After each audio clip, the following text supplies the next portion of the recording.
Blessings in Christ to each one of you. I hope all of you are in a good health right now, and I hope that whatever you're dealing with, you know that God is with you in this situation.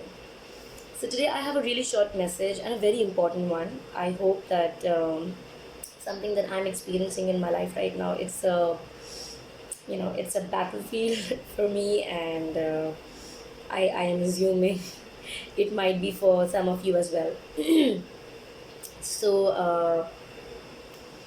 I wanted to share a verse from Matthew chapter 22, verse 37, where Jesus says that love the Lord your God with all your heart, with all your soul, and with all your mind. Excuse me, I have a really bad throat. So, Jesus says that love the Lord your God with all your heart, with all your soul, and with all your mind.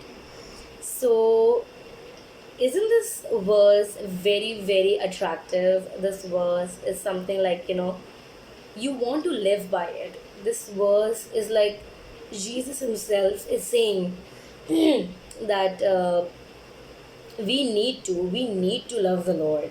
We need to love the Lord with all of our heart, with all of our soul, and with all of our mind, which means that we need to love him completely, not just for a day, for a situation that is going bad and we want him there badly, or for something that we're looking forward to, we are praying, we are thinking that, oh, the Lord needs to be here and we need to get through this situation. Lord, you are the only one who needs to, who can get us through this. But then we forget about him.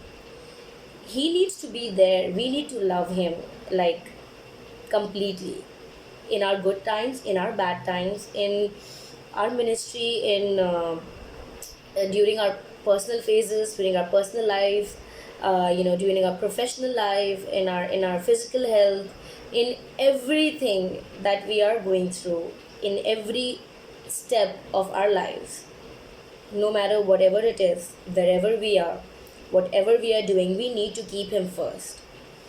The Lord, our God, is the one who should be on the top priority list of our lives. So I hope that today, if any one of you is going through a financial condition, if any one of you is going through a professional life issue or personal life issues, you're not able to make decisions, you're not able to understand the situation you're into, or you just don't understand that how you need to deal with things, but you're trying to deal with them on your own. Just understand this: the day you let the Lord enter your life, the day you give complete trust into him, you have complete faith in him, you know that he is your strength, that he is the one who will bless you in everything that you're doing, while you are keeping him as the center of your life, while you are keeping him as the first priority in your life, before your loved ones, before your partner, before your parents, before your children, before your work, before your job, before your studies, before everything in your life. If you're keeping the Lord first, if you're giving him the top priority, you're giving him the love that he wants from us, the same love that we cannot love him unconditionally the way he does. We can never match his love, but we need to love him. We need to love him completely, with our soul, with our mind, and with our hearts.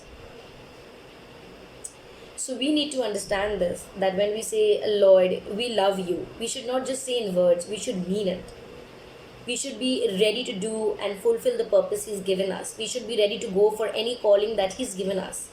We should be ready to know that if there's something in our life that we're looking forward to, something that we're actually asking for, and that is not for us, we should have that love for the Lord, and the understanding, and the faith, and the trust, that if he's saying, this is not for you, my son, this is not for you, my daughter, we need to understand.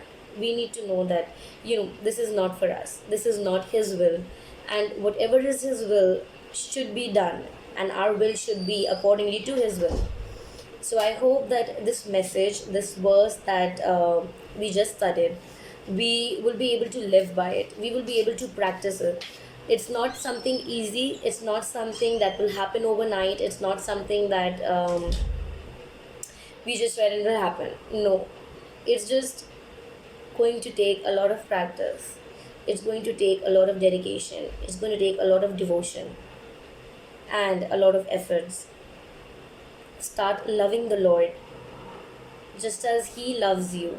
Start giving your time, start making efforts, start trusting Him. See your life, the directions where it's going. See how amazingly the Lord can turn and twist your situations. Try to keep Him first. Try to be the one that is willing to serve the Lord in any situation, in any condition. I am here praying for each and every one of you who is out there, whoever is watching the video. I have no idea why can you not keep Him first? Why are you hesitating? Or maybe you're trying your level best to keep the Lord first, but things are not going accordingly to the plan that you made, and it will never go. Trust me, there are things that I plan and it does not happen that way. But then I realize that it happens accordingly to the way the Lord wanted, and then it satisfies me. It's like I have a rejoicing in my soul that I know those things were not meant for me. And when they are not meant for me, which means I was saved, or I will be given something that will be worth more than what I was expecting, because the Lord has greater plans. Even in your sufferings, even in your pain, even in your sickness, even in your trouble, and in the time when you are happy and rejoicing and glorifying Him, He is working. He is working for a purpose. He is working for you to learn, to understand, and to bring you the things that He's kept for you. Get you to the situation where you needed to be. So just trust Him, love Him, and keep Him first in everything you do. I hope that this was the message that would touch your heart, that would help you get through whatever you're facing right now. And know that when you keep Him first, everything in life will fall back into place. Let's pray. Dear Heavenly Father, we thank you, Lord. We thank you and we love you and we glorify your holy name. Oh, dear Father, you are such a loving, such a merciful, such a graceful, such a forgiving Father. We thank you, Lord, for we know that your love for us is unconditional. We know, Lord, that you are watching over us, you're protecting us, you're taking care of us, and that you are aware of every situation we are dealing with right now. I give myself and all of the people watching this video right now, Lord, into your hands. I trust you, Lord, and I know that you are working into their lives. You're working in my life. I know, Lord, there is nothing in our life that happens accidentally. There is nothing in our life that happens coincidentally. But, Lord, it's something that you have planned, because you're working 24/7. Lord, help us and teach us to love you the way you love us, the way you want us to love you, Lord. I pray, Lord, that may in our daily lives, in everything that we're doing, in every move that we make, in every thinking, in all of our works, may we understand to keep you first, to give you the first priority, to keep you as the center of our lives. I pray, Lord, that may you strengthen us, may you provide wisdom to us, may you help us to to have an intake of your holy word every day in our lives, to spend quality time with you, to spend alone time with you, to worship you, to praise you, to glorify you. And Lord, not just while reading the word, or just sitting or discussing with someone, or while watching a sermon or attending a sermon or a seminar, but Lord, in everything, in our personal life, in our professional lives, in all of our daily routines, in everything that we're doing, Lord, help us to know to keep you first and to live by your verse that is mentioned in Matthew chapter 22, verse 37. so that we are able to love the Lord our God with all of our heart, with all of our soul, and with all of our mind.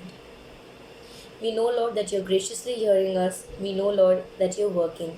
We know, Lord, that you're with us. Help us to depend alone on you. We thank you in the most precious and gracious and glorious name of our Lord Jesus Christ. Amen. Sending out lots of love and blessings and prayers for all of you. I hope you all have a really, really, really good weekend.